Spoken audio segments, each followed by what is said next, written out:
completed with this surgery. This was more of a functional nose job, as I mentioned earlier.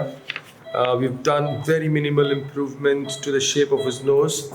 Yes, used the opportunity to augment the radix and the dorsum because he had a very broad, flat nose. I'm going to show you the side view.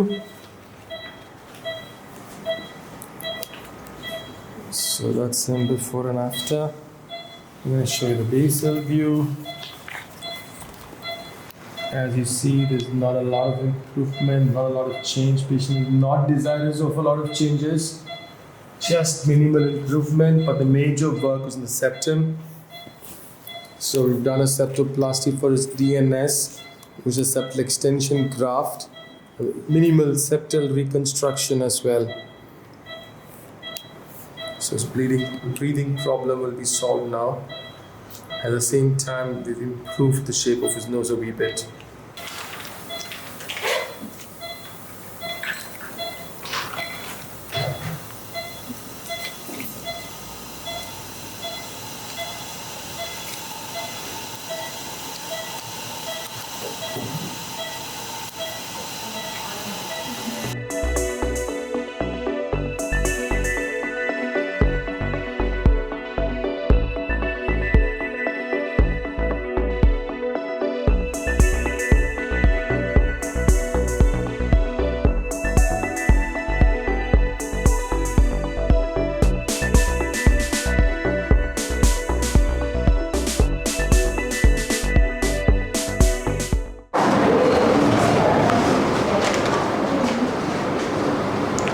आपका पहले problem क्या था?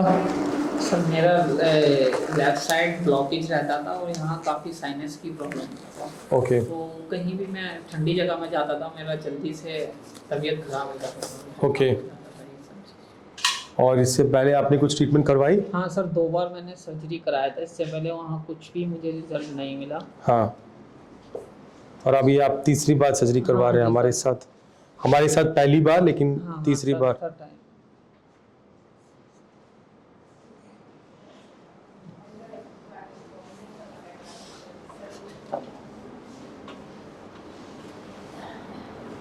थोड़ा नीचे आइए।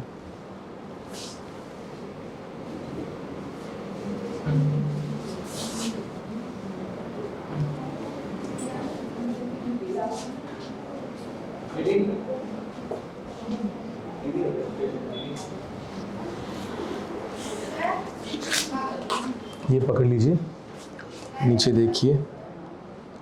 हाँ,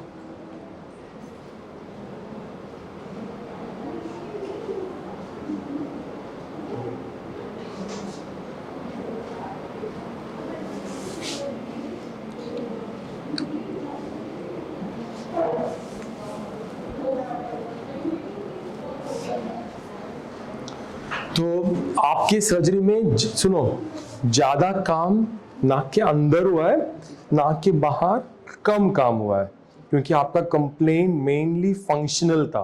तो इसको हम बोलते हैं फंक्शनल राइनोप्लास्टी। फंक्शनल राइनोप्लास्टी का मतलब क्या है?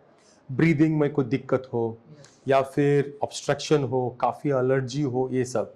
तो आपके सेप्टम में काफ़ी काम था, तो हमने क्या किया है, अब सेप्टल रिकंस्ट्रक्शन करके जो बेंड था, बेंड पार्ट को निकाल करके एक्स्ट्रा सपोर्ट के लिए वहाँ पे हड्डी लगा के पूरा स्ट्रेट किया है। ये है मेन प्रोसीजर आपका। फिर बिकॉज हम सर्जरी कर रहे हैं और वैसे भी मेजर सर्जरी है, तो थोड़ा शेप के लिए यहाँ से मतलब टचअप है। ये मेन नहीं है आपके इस पे, ये माइनर है, वो बाहर वाली काम। लेकिन जो काम अंदर किया है वो मेजर है। आप समझ पा रहे हैं ना? अब अंदर का जो काम हुआ है उस पे काफी स्टिचेस भी लगे हुए हैं, और ये स्टिचेस सब अपने आप पिघल जाएंगे, लेकिन टाइम लगेगा 3 to 4 वीक्स। बाहर की जो स्टिचेस हैं आज अभी निकाल देंगे हमारे डॉक्टर्स, लेकिन जो अंदर के स्टिचेस हैं वो धीरे धीरे निकलेगा। जब ये पूरा निकलेगा, जब आपका ब्रीदिंग एकदम मस्त हो जाएगा, नॉर्मल, और आपको क्या करना होगा, तब तक दवा लेना पड़ेगा। नॉर्मल पेशेंट्स को 5 दिन बोलते हैं, क्योंकि वो कॉस्मेटिक है या कोई ऐसा रीज़न। फंक्शनल और थोड़ा दिन दवाई मिलेगा आपको ये, और आपको एक्सरसाइज, दौड़ना, कूदना, ये सब नहीं है, रेस्ट लेना पड़ेगा कम से कम 2 वीक। एक्सरसाइज सर कितना टाइम तक?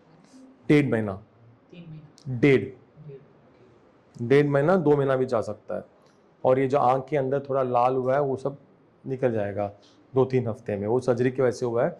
यहाँ पे ऑस्टियोटॉमी किया है तो उसके वजह से थोड़ा आपको वहाँ पे हुआ है। आपको ब्रीदिंग कैसे लग रहा है अभी? अच्छा लग रहा है। अच्छा लग रहा है ऑलरेडी, बहुत अच्छा होगा अभी, ठीक है ना, क्योंकि अभी सूजन है बहुत, तो जब सूजन पूरा पूरा निकल जाएगा तब एकदम बढ़िया हो जाएगा।